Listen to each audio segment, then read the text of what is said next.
Welcome to Cinema Chop Shop. Watch, chop, retrofit.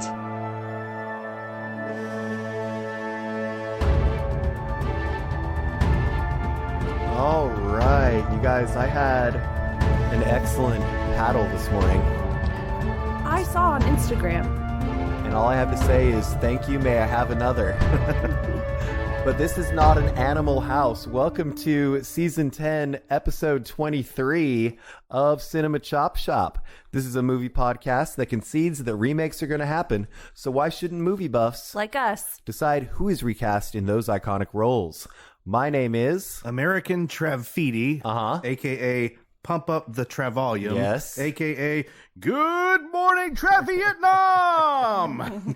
I feel like when I do my intro at trivia where I'm like, what's up, seminar? That I'm just channeling Robin Williams from Pump Up Vietnam. Oh, shit. And I'm joined here in the booth by my co-host and co-producer, Radio Station, a.k.a. A Prairie Home Companion.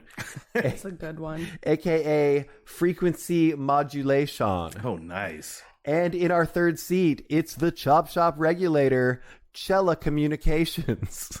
Oh, nice. A.k.a. Gel Selector. A.k.a. FCC Chelsea. Ew. Also, we were supposed to have a guest tonight who had some things pop up and could not be here, but I do want to read his nicknames all the same. Wish you were here, DJ JP, a.k.a. longtime listener, first time Joey, a.k.a. The Morning Joe. Further description of the show, the tagline says, watch, chop, retrofit, because essentially that's what we do here. We watch older movies. Sometimes they're classic films with iconic actors.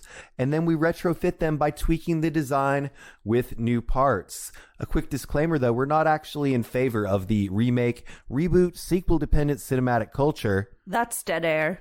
This is more of an exercise in satire and irony.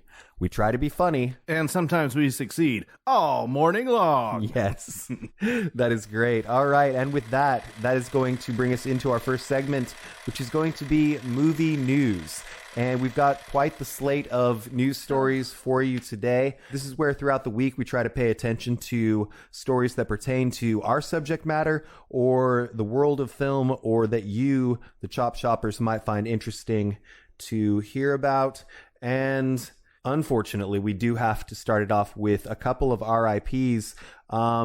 First, I would say, legendary comic, Gilbert Gottfried, comedian, and I hate that everybody's keeps putting Aladdin star in. Yeah. I mean, that's what he will forever be known for. He's passed away at the age of 67. One of the most recognizable voices in Hollywood, died after a battle with a long illness, his family announced on Tuesday. So once again, rest in peace and rest in power to him. I wish that the headlines said, star of Problem Child. Next, rest in peace, Kathy Lampkin. She was considered a scene stealer in No Country for Old Men, and she's also in the original Texas Chainsaw Massacre. She was the tea lady in Texas Chainsaw Massacre. She's passed away at the age of 74. Rest in peace and rest in power to her. Next up, they're making a Spirit Halloween Store movie with Christopher Lloyd. And you've heard more details about this, Sean? Shooting is completed, and it's about a bunch of kids who thinks it would be cool to spend the night at a Spirit Halloween. Okay. And the animatronic toys come to life, I think. It's a family fun horror movie, I guess you would call it. Next, David Cronenberg's new body horror will cause real panic attacks. And what other symptoms? Having to change one's pants. It's a very sexy movie poster. Because Chop Shop favorite Leah Seydoux is in it and on it in the movie and on the poster.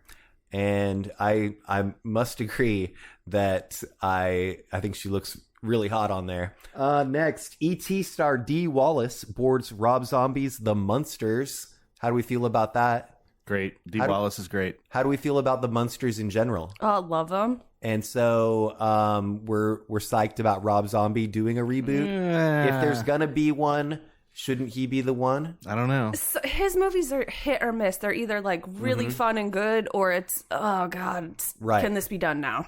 Next, Mark Wahlberg still keeps his Boogie Nights prosthetic in his house 25 years later. Now, of course, for the younger folks out there, Boogie Nights was a movie about an amputee who had a prosthetic leg, and he still would dance the discos. Oh my goodness. And so star Mark Wahlberg still has a prized prop in his possession. Dirk Diggler's massive leg prosthetic. During an April 12th appearance on the Ellen DeGeneres show, Wahlberg confirmed that the foot-long prop is in his home to this day. It's his penis. It's not his leg, guys. Thanks for clearing that up. Next, allegations fly in the opening statements in Johnny Depp Amber Heard defamation trial. I heard some of the audio. She sounds like a terrible human being. Okay. Is it by comparison to him? Like, these are recordings that he made of her abuse. Oh, okay. 'Cause She's awful. He took a lot of shit for shit he didn't do. Some of the headlines are ambiguous about who's being sued, and I know it's been a back and forth kind of legal battle in more than one location, like different venues, I guess. Speaking of different venues, the gay references in Fantastic Beasts were cut out for China, for the release in China. Warner Brothers confirms. 6 seconds of dialogue were cut at the behest of Chinese censors. References to gay relationships were edited out of the Chinese version of Fantastic Beasts, The Secrets of Dumbledore. And next we've got Paul Verhoeven is so frustrated with the lack of sex in Hollywood. In Hollywood movies. Well, both really. So he says, sex is the essence of existence. Dutch filmmaker Paul Verhoeven, director of such classics as Basic Instinct, Showgirls, maybe Sliver. He kind of went off on a rant about how there's not enough sex in movies these days, and he specifically cited James Bond movies and also Marvel movies. Next, Robert Eggers is keen to reunite with Willem Dafoe for Nosferatu, a remake of the 1922 silent vampire film. Where do we stand on this one, guys? It's something that Robert Eggers and Anya Taylor-Joy have been wanting to do for a while. And it keeps getting derailed. And, everybody keeps pointing to Willem Dafoe as Nosferatu, which, of course, he played Max Schreck in Shadow of the Vampire. So, right, I guess it's a no-brainer if you want to go that route. But wasn't Malkovich the vampire? No, he's the director of the film. Oh, okay. So he would just be kind of reprising the role. Yeah, that's why I'm kind of like, let's don't do this. Yeah. All right. Next, Brie Larson, let's do this. The latest high-profile addition to Fast and Furious 10. N-O. Can you believe that there's been 10 Fast and Furious movies, or that the 10th one is? I believe there are a lot of idiots who will pay money to see bad film. Now, does that count Hobbs and Shaw? I don't know. What I about didn't see it. What about Tokyo Drift? Oh, fuck yeah. That's, ugh. Next, Sam Elliott has apologized. This is a follow-up story. Apologized for his comments on Power of the Dog. He said that he wasn't very articulate and that he said some things that hurt people and that he feels terrible about that. Good, but also it stinks of Paramount Plus had a word with him. And then finally, in a follow-up to our Steven Seagal episode last week, Seagal tells Putin allies, "I love all of you and we stand together through thick and thin." At the 70th birthday party in Moscow. At 70th birthday party. Is it Putin's 70th birthday party? No, it's Seagal's. Oh, his? his 70th birthday party was in Moscow. Of course, because that's where his loyalties that was during lie. his speech. Yeah. His, you know how everybody does a birthday speech, right? Right. Well, he does. Oh, I insist. Listen to the goodness. Dollop, all 3 episodes of their Steven Seagal series. It's good stuff. We barely scratched the surface. And that's having listened to the first 2 parts of that. That, I believe, is going to wrap us up on movie news for this week. Do you guys hear a phone ringing? That must mean that it's time for the Department of Corrections Department with Chief Corrections Officer Dana.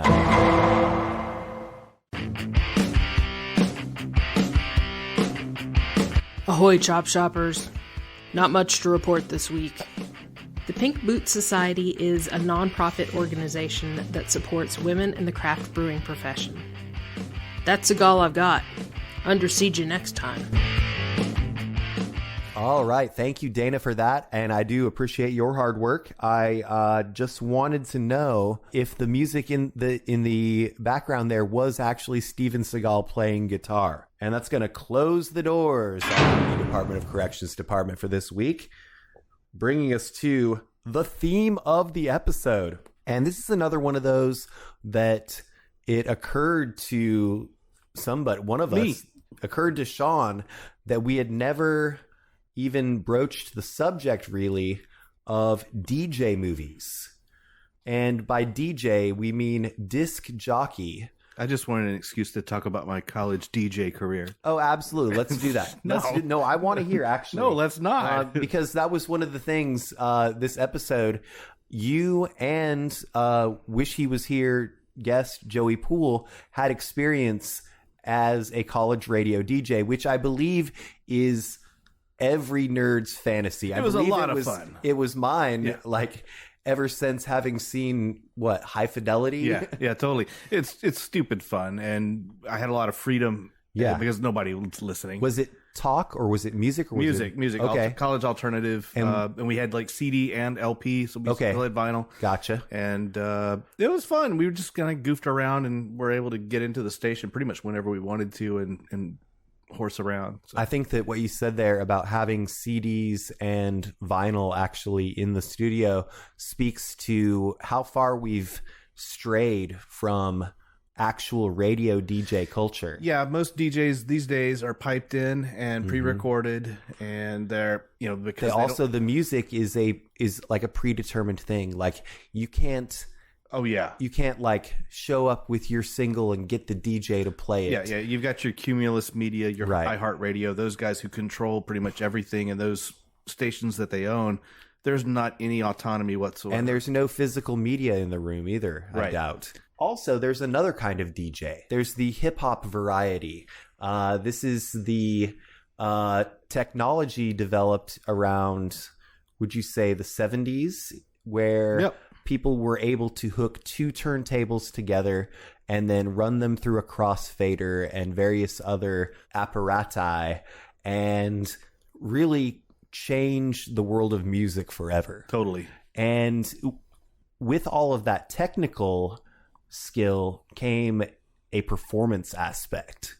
This is not just somebody who's playing music from an isolated place. You're in front of a public audience. You're performing. It's a performance, absolutely. Yeah. And so I think that it's important to make that distinction between radio DJs and hip hop DJs, performance DJs, and then also to say that with our discussion tonight, I think they're all on the table, right? They're all on the turntable. They're all on the turntable, Sean. The ones and the twos. Turn my motherfucking headphones up. With that, we're going to go ahead and go into our next segment, which is the Midnight Double Feature. And this is where we go around the panel and we talk about movies, a couple of movies each, where we feel that they would be a good pairing for, say, showing in a public forum, much like a performance DJ. Sean, I was wondering what you went with this week. I went with 2 films where the DJ kind of acts as a omniscient presence that kind of progresses the plot. So the first one I'm going with is 1979's The Warriors. And this was directed by Walter Hill, who also directed 48 Hours, another 48 Hours, and Brewster's Millions. If you aren't familiar with the film, I insist on watching. He also directed Warriors 2. Come out and play. I don't think so. Again. This is a really strange movie.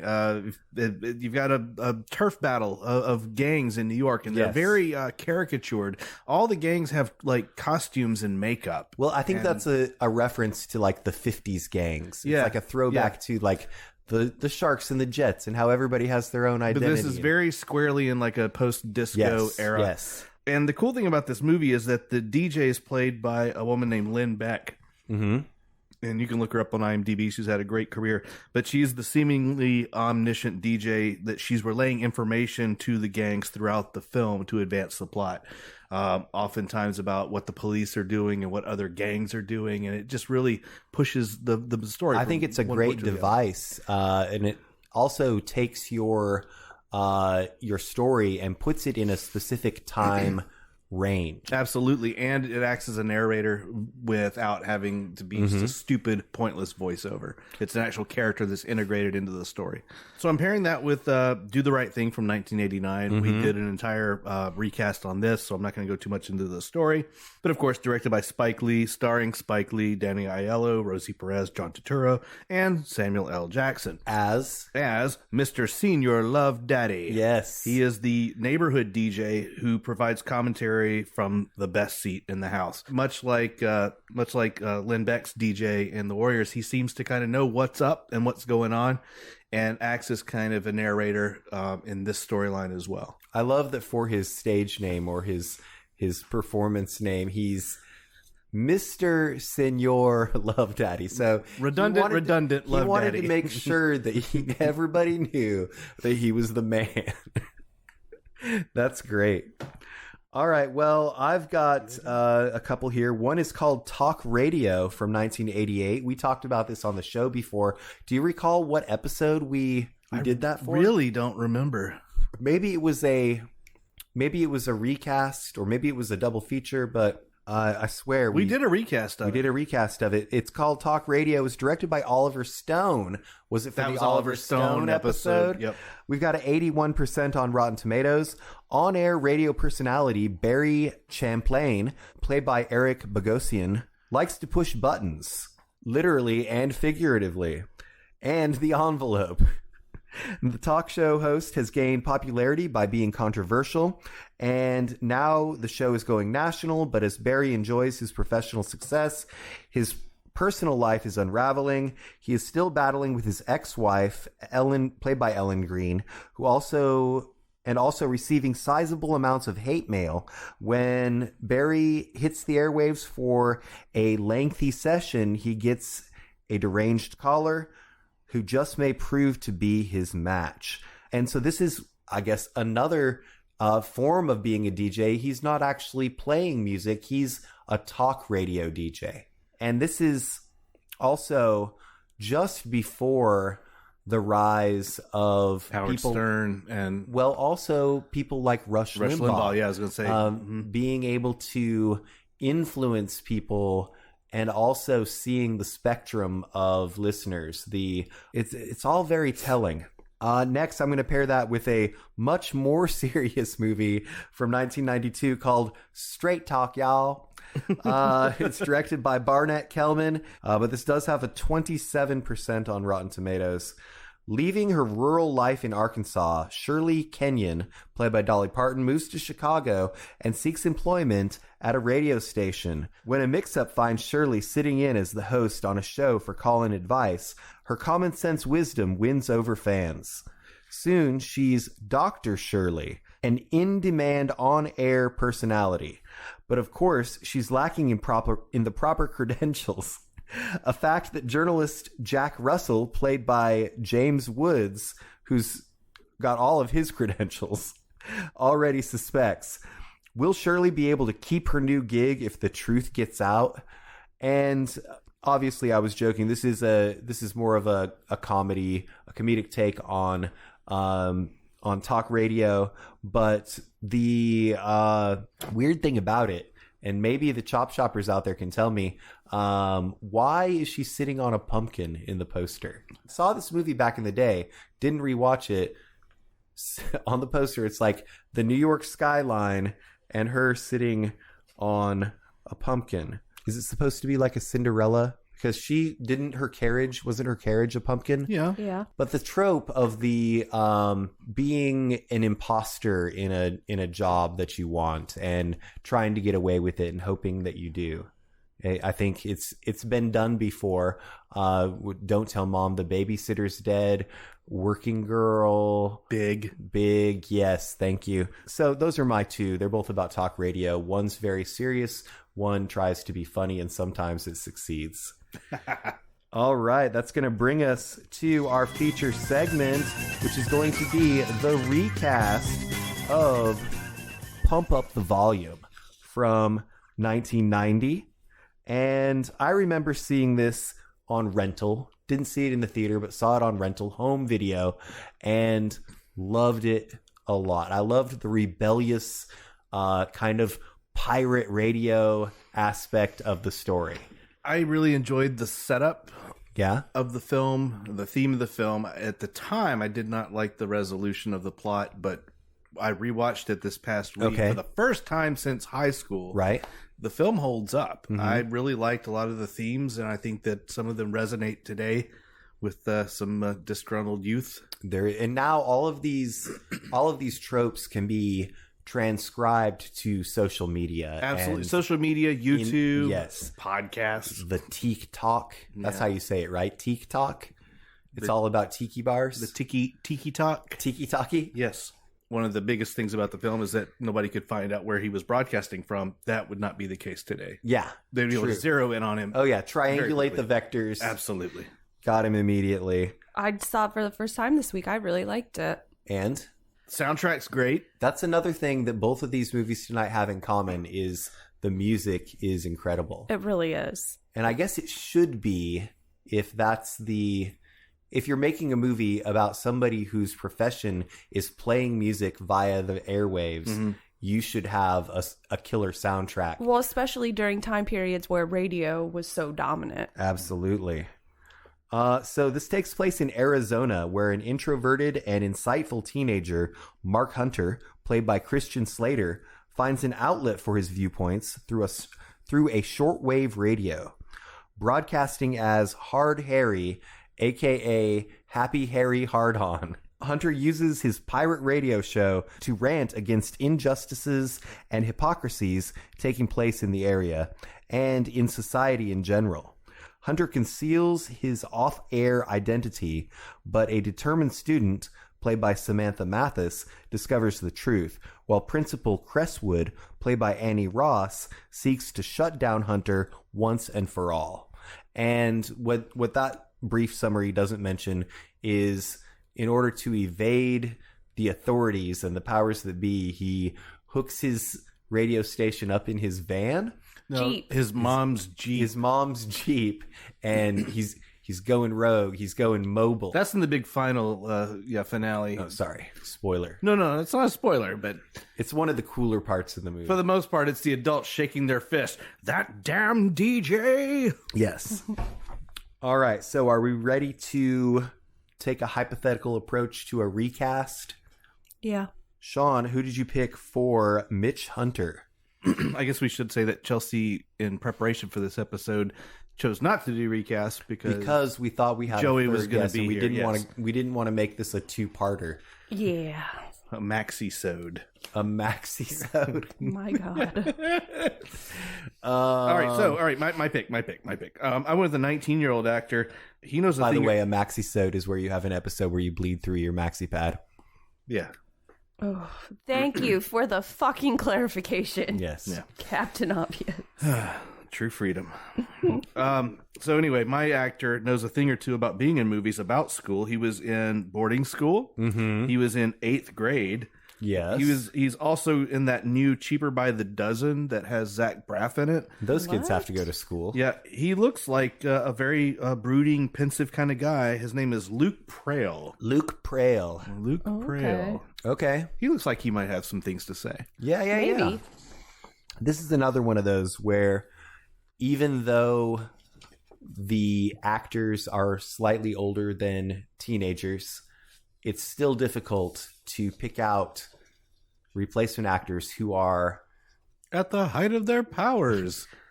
at the height of their powers. Oh, I didn't know that's what we were doing. That's not. That wasn't what I was doing. Who are young enough to play this role? I think that we even skew a little bit older, just by default. And still, it's like actors born in the year 2001. Like, Oh God, it makes me barf a little. It hurts, right? every single time. It only gets worse. My actor in the role of Mitch Hunter, aka Hard Harry, is really just known for one property, and that's the Henry Danger. Henry Danger. And I guess it's a Nickelodeon thing, and they're making a movie. I don't know. But his name is Jace Norman. Nice. Nice hair.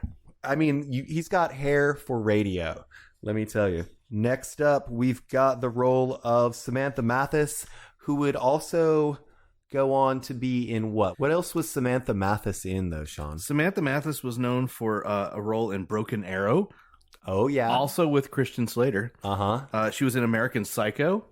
Yeah. And you would remember her from our recast of Super Mario Brothers. Oh, that's the one I was Shit. thinking She of. was Daisy. Yes.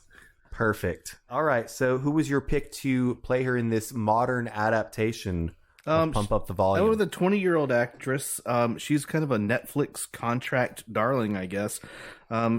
She was in a film called Morgan and Maternal, but most people would know her from a Netflix series called Anne with an E. Anne with an E, which is an Anne of Green Gables thing, right? And she's going to be in the new season of Stranger Things. She's really a face value pick for me. Her name is Amy Beth McNulty. Huh. Chelsea, do you know Anne of Green Gables? Yes. As a gingerling, you must I also went to school. be aware of that. And so Anne with an E, to me, immediately evokes Anne of Green Gables. My pick for Nora De Niro, no relation, is in The Beguiled. She's in Spider-Man Far From Home. She's in The Nice Guys. Her name is Angourie Rice. I think that's a terrible pick. Why? You'll find out. Okay. Uh-oh. Interesting. Next up, we've got the principal. That bitch. She's British in real life. Was she playing British? No. Okay. Played by Annie Ross. Do we know Annie Ross from anywhere? I really didn't know her from anything else. Principal Loretta Cresswood. And who did you decide to recast in this role, Sean? She reminded me of an actress, and unfortunately, she's probably aged out of this role, but she's 76 now. She was in Altered States as the love interest of our recently departed Mr. Hurt. She was in Space Cowboys. She was in The Astronaut's Wife. She was in Continental Divide, opposite of John Belushi. But I picked her because she was in Fringe, the TV series, as Nina Sharp, and her parallel Earth self had an eye patch, and I wanted to wear the eye patch for this role. Yeah, like Captain Ron. Her name is Blair Brown. Blair Brown. Okay. Alrighty. Well, I'm going to see if you can guess it from the pictures that I mentioned. She was in Excalibur. She was in Caligula. She was in The Tempest. Dame. Yeah. I'm blanking on her name. I've got her face in my head. She's still quite beautiful. She's gorgeous, and she's got a nice rack. Dame Helen Mirren. Thank you. Dame Helen Mirren. Tip of my tongue, is she my was. pick for the principal. I think that she is going to play it British because it's Dame Helen Mirren. That's nice. We've got one more, and this is Paige Woodward, and she's the overachieving student, the golden girl, who is also a regular listener of Happy Harry Hard-On's radio show. And she does pump up the volume one day on the microwave while she like throws all of her shit, her medals in the and her microwave. trophies, and a hairdryer. It blows up the microwave, and she gets injured, but Yes.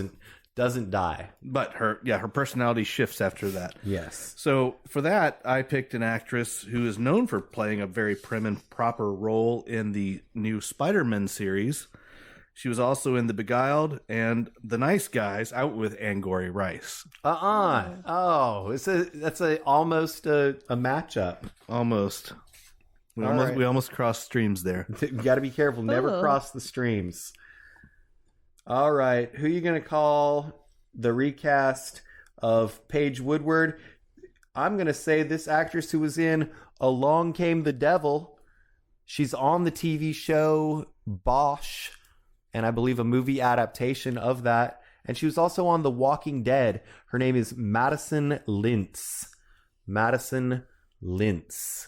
Lintz. She could cut a diamond with that jaw. I mean, look at the original actress. Yeah, she could too. You know? Hers is more anvil shaped, but yeah. I don't want to say hatchet face. I'm not going to say hatchet face.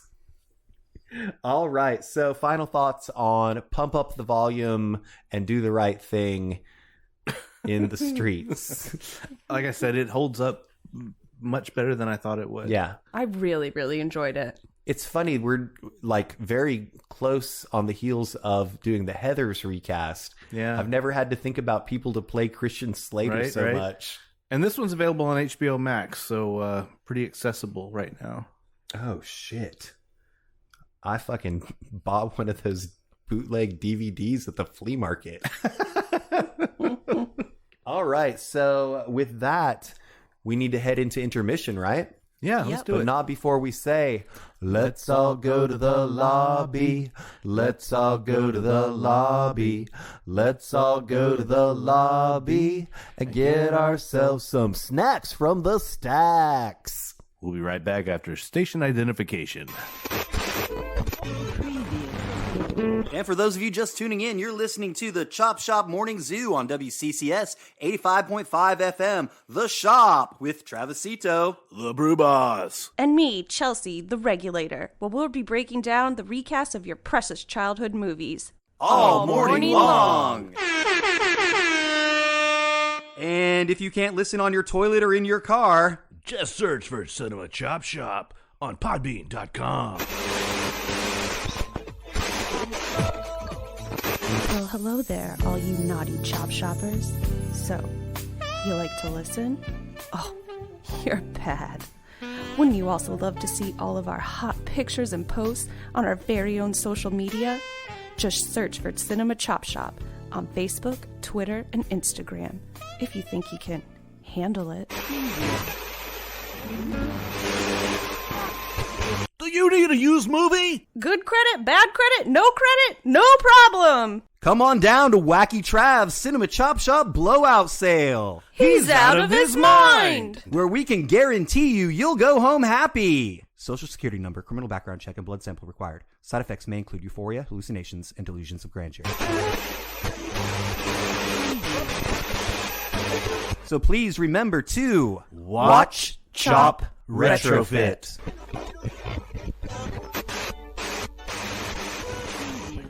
Welcome back, Chop Shoppers. Thank you for bearing with us during intermission. We just had to take a break for station identification. Once again, this is WCCS. Thank you for listening. And when we come back, Sean, what do we like to do? Beer check-ins. And we have one that we've been sitting on for a couple weeks here. Yep. My lovely wife, Michelle, Drink. took Soon. a trip down to Charleston to help her dad. Her dad had an eye appointment. Like the good daughter that she is, she went and drove him to and from his eye appointment, but also she made a stop in the little neighborhood that we've been to called Park Circle. Love Park Circle. Super cool. It's got lots of good restaurants, and there's a bottle shop. There's a couple breweries now because Holy City Brewery has moved there. Mm-hmm. And we've got one that says, what's the name of it? It's called NYE 2022, a.k.a. DJ Logic IPA. DJ Logic. Great little turntable It on was the the can. only logical choice for today's beer check-in. This is a very reddish colored IPA. And what is it? What does it technically say? The hops are El Dorado and Huel Melon. is it a But it does just not an give- IPA, not a double IPA? It's just IPA, which it's clear. It's classic style. Definitely West Coast. I get a lot of coppery stuff. I get buttered popcorn. Ew. The acetyl? I think it's infected. No. I know, right? Shake your fist at it. But, Shouldn't have sat on it. I don't know if sitting on it did it, because it's only been a couple of Literally sitting on it. Oh, yeah, it did flatten it out a bit. While we enjoy that, we are going to talk about the 2022 movie marathon. As of this recording, it is the 105th day of the year. I am on a measly 102. I'm such a slacker. It's okay. I fell off by 3. I'm 3 behind the day. I have a sneaking suspicion you're going to catch up next week. It's possible. And Chelsea, do you have any check-ins for us? Yeah, hang on. I'm pulling it up. Okay. Sorry. I'm on 123, by the way. As they say, she's pulling it up. Speaking of overachievers. Wait, what are you on? 123. Ooh, I'm only 3 behind you. Woo! 120? 120. All right. So what's your first check-in for this week? My first check-in is a film from 2009 called Big Fan. Has Patton Oswalt in it. He's a New York Giants fan, and he calls in to this radio station just to talk about the upcoming games and like his favorite player. Technically a DJ movie. Yeah, he ends up meeting his favorite player and kind of like stalks him. This reminds me of the Robert De Niro, Wesley Snipes movie, The Fan. Shit goes bad. Yeah. Shit goes real bad.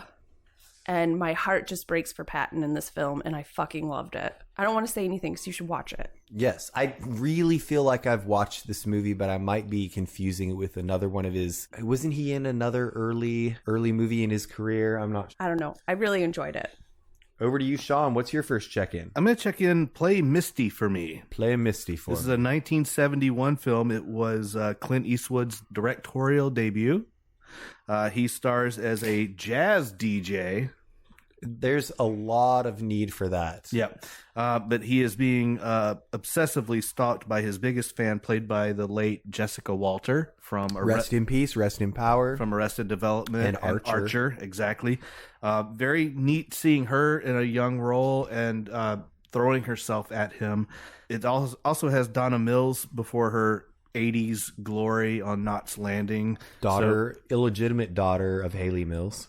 And yeah, it's okay. It's okay. It's not that terrible of a movie, but there are some directing mistakes by Eastwood. A lot of the shortcuts of like shooting like at daytime, but putting a filter over the lens to say, "Oh, we're shooting at night." Then how come you're casting long shadows? Gotcha. Well, I think my favorite thing was in like the action sequences. All you hear is this like weird breathing overlay. Like it's so fucking bizarre. Yeah, there's a lot of ADR that does not need to be there. Once again, Clint, you don't need to hold the boom mic while you're running. My first check-in for this week is number 99, and it's called Alice. This is the documentary about people who watched Alice in Wonderland again in college. No, it's actually a movie that we talked about when it first kind of came on the radar, because it's got a strikingly similar plot to a movie that came out a little bit earlier called Antebellum. Now, if you remember the plot of Antebellum, it's where a woman escapes from slavery in what she believes is the antebellum South, and then comes to find out that she's actually been living in modern day slavery in a very isolated place. And that is exactly what happens in this movie, except she goes back on a revenge spree, like a Jackie Brown style. Like Inglourious Bastards. Yes. Kind of. Okay. And so it's loosely based on the real life narrative of a woman named May Louise Parker who escaped from modern slavery. It was referred to as peonage in 1961. I liked Antebellum better. So in the film Alice, at any point did they say "kiss my grits"? No. Damn. They definitely should have. Damn it. That is a missed opportunity. I know. Kiss my grits. Bam, bam, bam, bam. Right? So I think we've got a movie that we all have seen that we're going to talk about next. It was number 101 for me. You guys watched it today. I saw it day before yesterday. It is the new A24 joint. It is called X. And this is directed by Ty West, who is interesting to point out that he kind of cut his teeth on indie horror. He directed The Sacrament. He also did The Roost, and he did The Innkeepers. Then he decided to break type, and he directed a Western starring Ethan Hawke called In the Valley of Violence. The movie's okay, but he's so good at horror. People were like, what the fuck are you doing? And then 6 years later, he returns to horror with this movie X, which I guess we should say it is, the setting is a porn shoot. 1979, outside of Houston, Texas. A remote porn shoot in a rented guest house. Yes, on a farm. And I want to know what you guys thought about it. I liked elements of it. I thought it was an interesting balance of sexiness and goriness. Yes. The actor who plays the old man who runs the farm is much younger than he appears in the film. As is the woman who plays his wife. No spoilers, but if you want to spoil yourself, go look at the IMDb credits and you'll realize what we're getting at. But also, watch the end credits of this movie, and it teases a prequel starring the real-life age but younger version of those two characters. Nice. I could buy into that to get some more backstory on them, but they're shooting a porno, and things go sideways. It's a really original premise for a porno, too. It's the farmer's daughter. The farmer's daughter. Everybody's in on the act. I liked it. I just didn't understand the end game for the older couple. I kind of was a little bit confused as to what they were after. Well, I will say this, and this is kind of a spoiler. The only part that I didn't care for was when they showed those old people boning. I was like, this is horror. The television set, it's constantly playing, and the televangelist. I did not. I didn't like that. You didn't like that? I did not like the reveal at the end. I thought it was kind of cheap shotty. So it also, though, harkens back to the line where the older wife says, "Don't think I don't know who you are and what you've become." Oh, by the way, so we should also mention there's some great cast members in here. Jenna Ortega. Mia Goth. Mia Goth. But I've been hyping Jenna Ortega for a few years since she appeared in the sequel to The Babysitter. Right. Then you've got Brittany Snow. Brittany Snow from the Pitch Perfect movies, which we've used her in recast, and every time you go, who's that? Yeah, I have no idea who she is. Just the other day, Ashley was like, I never thought we would see Brittany Snow completely naked like that. We sure did. And then, of course... even then, I was like, the fuck is it's just one of those things that you have a blind spot for her. Kid Cudi is in it. Love him. Yeah, so it's a cool movie. I there were a lot of aspects of it that I did like. I was just, I want to know why. I have two words for you. Yes. Stealth gators. Yeah. that scene did give me anxiety, though, as somebody who, likes to paddle. I've been chased by an alligator and I don't like it. Yeah, that was like a Jaws-esque suspense scene. So this is from Radar Brewing. It is called Momentum. It is their coffee blonde ale, and it's much better. Okay. So I got one more. It's called Dog. This is directed by Channing Tatum. So the premise is he is a former Ranger battalion, Army Ranger guy who has a traumatic brain injury. Okay. And he is trying desperately to get back in the game. And to no avail. Like, he can't get the right letters of recommendation. Finally, he pesters somebody just enough that they're like, well, I've got this shit job that nobody wants to do. If you can do it, I'll write that letter of recommendation or make that call and we'll get you back in the game. And the job is to take this traumatized Army service animal. It's a Belgian Malinois. Channing Tatum agrees, and he has his own problems, obviously, the TBI, and then He hasn't been laid in a while. He drinks too much whiskey, and the animal is, like we said, severely traumatized and destroys like everything. Oh yeah, I've seen the previews for this. Yeah, it's fine. It's a kind of sentimental, decent watch that made my lovely wife Michelle cry. All right, shall we move it along? Let's do it. To the recast continued. Part 2. The sequel. And the movie that we're going to be talking about is one that it's a classic, I would say. Although the title doesn't make very much sense. There's no spray paint involved in the movie whatsoever. Or even vandalism. It happens in America. Yes. It's called American Graffiti from 1973. Directed by George Lucas, produced by Francis Ford Coppola. We got a 96% on Rotten Tomatoes. Fuck those other 4%. Right? It's got a cast of people who would go on to be big stars. A group of high school seniors are about to leave town for college back east. And they have one night left in town, and they spend it cruising around to various ends. It's a great film.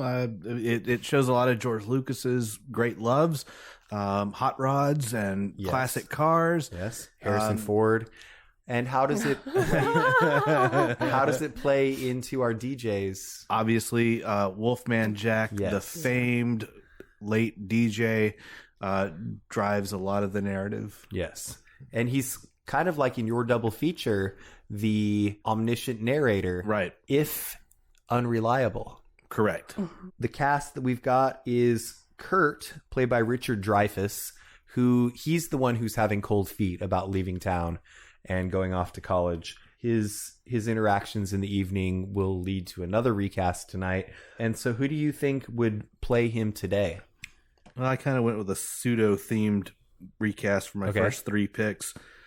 My actor is actually 30 years old to Richard Dreyfuss is 26. He was in Moonshot, and he was in 5 Feet Apart, as well as... Does he have a twin brother? No. He was in... Yes, he does. He was in Riverdale. I went with Cole Sprouse. Cole Sprouse. Yeah. My actor is in Scream 5, a.k.a. Scream, the new one. He's in Don't Breathe, and he was in Prisoners, which if you've never seen Prisoners with Hugh Jackman and Jake Gyllenhaal, that's a fucking awesome movie. His name's Dylan Minnette. Oh, yeah. Okay. Dylan Minnette is going to be and he's got that kind of pensiveness. He might have to lean in a little bit to the neuroses, but Dylan Minnette's going to be my guy for this. Next up, we've got Steve, played by an actor, director, child actor. Yeah. In fact, credited as Ronnie Howard. Yes. In this film. Ron Howard is Steve, and do you think he's the main character? I do, and this was the springboard for Happy Days. Yes. This entire movie was a springboard for the TV series Happy Days. Because his girlfriend is Cindy Williams, who also was on Happy Days, and Laverne and Shirley, which Penny Marshall was in this as well. Schlemiel Schlemazel. Yeah, Penny was in this as well. So big things for all these people. They went on to enjoy great careers thanks to George Lucas in this film. I'm getting some coffee. It's coffee blonde. Coffee blonde. Beautiful. How astute. See, this is the thing, though. This is the experience, is when I don't listen to you describe it, and then I taste it later, and I give you my observations. So I'm just talking for my own benefit. Yes. All right. So Ronnie Howard, I went with the 25-year-old actor. He was in Dead Reckoning, The Hate You Give, as well as Riverdale. It's KJ Apa. KJ Apa. My pick is in a movie called We Bought a Zoo? Also, Under the Dome. And The War with Grandpa. His name is Colin Ford. Colin Ford. All right. He looks like he's hosting a YouTube channel. That picture is from his YouTube channel. Okay. Definitely. Nice. You don't subscribe? No. Okay. Ring that bell. Oh my God. Next, We've got Lori, the aforementioned girlfriend, played by Cindy Williams, who really plays an integral role in the climax of the film. The drag race that is, it's kind of the Chekhov's gun of the movie. You hear about this. It's also kind of a gunslinger situation. Yeah. This guy comes to town. He's like, you heard about so-and-so? I heard I can knock his doors off. And that guy is Harrison Ford. Right. Who I should have put on our list of recasts in this, because he's basically the villain of the movie. So I watched this movie when I was really young, and I was obsessed with Nick at Night. So watching like Happy Days, Bob Newhart. Love Bob Newhart. Love you, Bob. Really? Oh, yeah. Huh. My mom told me about this movie, and I was really obsessed with like 50s music at the time. Yes. I was like in fifth grade, and I had like a birthday party where I made everybody like dress up as if we were from 1950. And they took that. Oh no, they took this as like skirts. Yeah, they took this as, oh, it's a costume party, and I was like, no, it's a really specific costume. Yeah. Don't fuck this up for me. Which birthday? I was like 11. All right, that's perfect. 10 or 11. Did you have a meltdown? When I was 12... Yeah, I was kind of pissed when they showed up in fucking costume. Anyway, I got this on VHS. It was 2 VHSs. Yes. With it came the soundtrack, but the CD was shaped as the waitress, like holding the tray. Like it was the cutout of that, and I thought that was so fucking cool. It is super cool. I'm going to give you my recast for Cindy Williams' character, Lori. Right, Lori. She's 27 years old. She was in Palm Springs, Dangerous Lies, and Riverdale. Her name is Camila Mendez.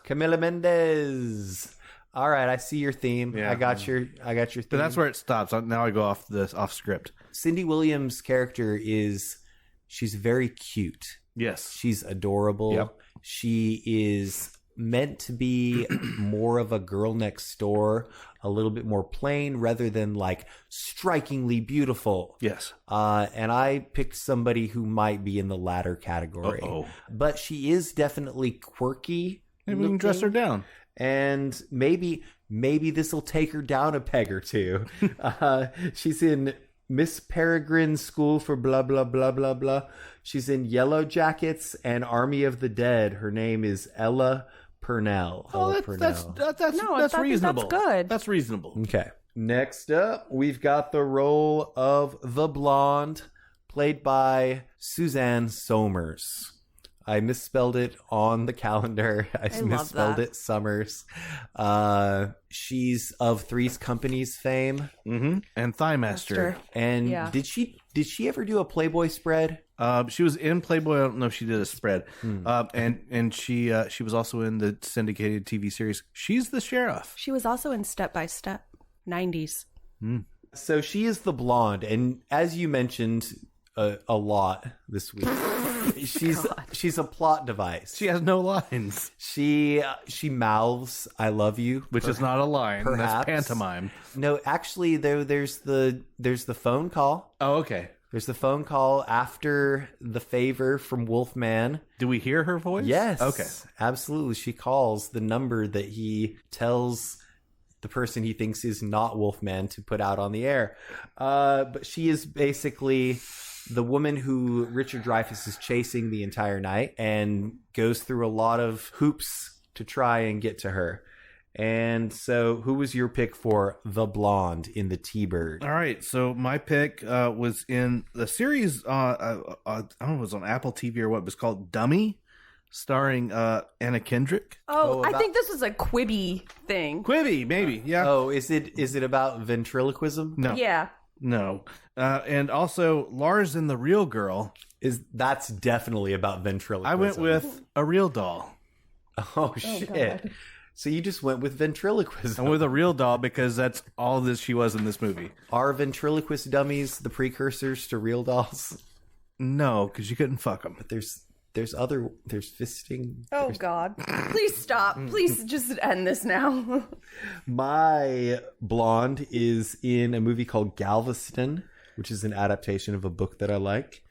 She was in The Kings of Summer, Hustlers, And Riverdale, her name is Lily Reinhardt. Nice. Lily Reinhardt, seen here looking through the window of a car. She's the Betty in that show, right? I went with the Veronica. Next up, we've got Wolfman Jack playing the disc jockey, the DJ, and he is our omniscient and omnipotent narrator for the film. He's moving the story wheels, along. The gears are turning, and in a plea of desperation, Kurt shows up at the studio and goes in. He says, "Are you Wolfman Jack?"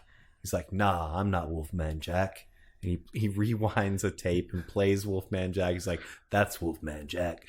And he's like, "I'm just his friend. He stops by every once in a while." And anyway, he relays a message to the blonde in the T-Bird, and she eventually hears it and gets the call. I think this is probably going to be our most enigmatic recast of the night, right? I love it. I'm dying to know who you went with. My pick is from North Bend, Oregon. Yes. 62 years old, has been in films in quote, such as The Star. Yeah. And Veggie Tales, Abe and the Amazing Promise. Oh my God. That's direct to video. As well as Craze Meets Karma. I'm going with iHeartRadio's nationally syndicated soft rock evening DJ, Delilah. Oh shit, The Quiet Storm? Yeah. Oh my. That is awesome. All right, well, I'm gonna mine is not thematic, but I think it's more face value. But I am gonna name 3 Voice value. Voice value. Value. He can totally do it. I'm gonna read 3 credits. I want to see if you can get it. First, we've got Drive, The Promise, Body of Lies. Don't know. Chelsea? No, I don't know. I have no idea. Those are kind of obscure in his catalog. Okay, so give us something fucking relevant. He was in the Star Wars.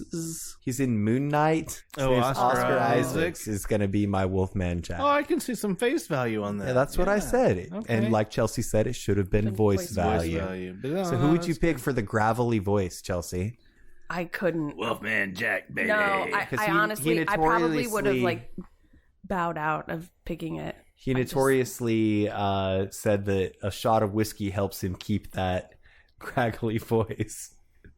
All right, so final thoughts on American Graffiti. It's a classic. It's It's not as good as Italian Graffiti in terms of the visual aesthetic. No, but to that, there is an interview, and I can't remember if it's with Coppola or George Lucas, but they talk about the title because I was curious about the same thing back in the day. And I don't remember what it is. I know an interview strictly about the title is out there. So it is out there, and perhaps Dana can help us with that one.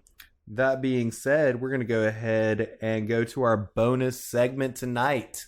It's going to be a battle of some of the most popular and influential DJs of the late 80s, early 90s. Oh, God. It's going to be a battle royale to the death between DJ Tanner, DJ Connor, and DJ Jazzy Jeff. I'm choosing Casey Kasem.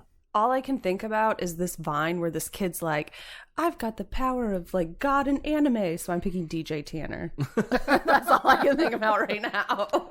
All right. Well, I'm going to go ahead and go with DJ Jazzy Jeff because I'm not racist, you guys. Wow. No, just joking. I thought it would be funny to pick DJs who were just named DJ.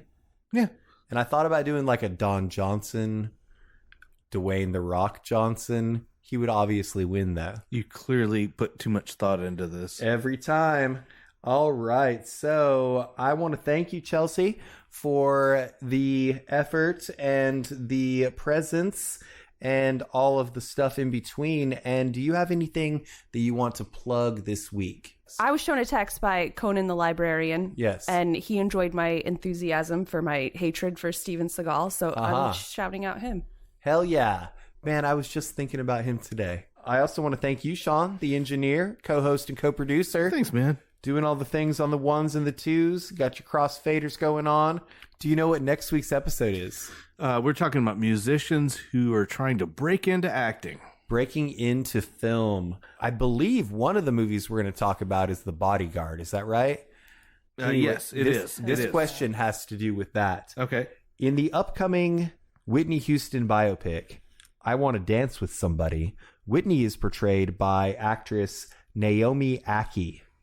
Who is playing Clive Davis? I don't know. I thought you said this was about The Bodyguard. Who's Clive Davis? Are you fucking kidding me? No. Oh my God, I will educate you. Who's Clive Davis? There's not enough time. There's not enough time. A record producer. Oh. I don't know. It's actually the Tooch, Stanley Tucci, playing Clive Davis. Huh. All right. So with that, we want to go ahead and wrap it up. Please rate, review, and subscribe on Apple Podcasts and all of your podcatcher apps. You can check us out natively on podbean.com. We're Cinema Chop Shop on there. Our Twitter is at Cinema Chop Shop. We are Cinema Chop Shop on Facebook. We are cinemachopshop@gmail.com if you feel the need to send an email. And we are at Cinema Chop Shop on Instagram. We are Cinema Chop Shop on Untapped. That's UNTAPPD. And finally, we are Cinema Chop Shop Podcast on YouTube. And we want to say farewell to you, the listeners. Thank you for tuning in. Thank you for listening. Don't forget to find us on that dial next week. And please remember to watch, chop, retrofit.